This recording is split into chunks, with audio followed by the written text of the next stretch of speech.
These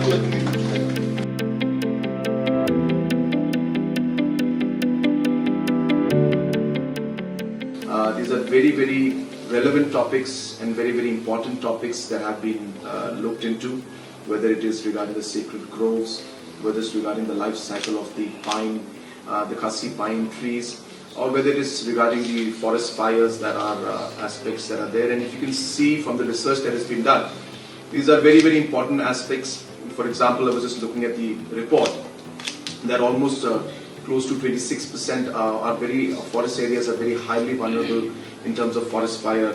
At the same time, in the different aspects of the research that is done in the sacred groves also will allow us to really study the different aspects of the sacred grove and help us to be able to to assess and also to see the future course of action in that area also. And it is only based on research and documentation that we are able to take more concrete policy making and decisions for the future.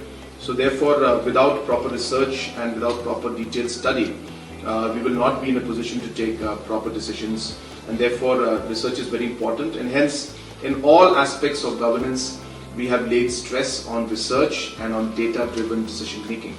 And therefore, this particular research that has been done will help us as a government to take important decisions on different aspects of governance. There are many aspects of, especially in forest areas, many aspects that affect different aspects of the overall climate situation that we are facing. And hence, in the future, apart from the research that we do out here in this, what is going to be very important is to be able to link the different research that we do and allow this entire the data analytics to be able to create predictability models for us in the future and know how one particular aspect of research or the trend that is happening in a particular area will affect another aspect.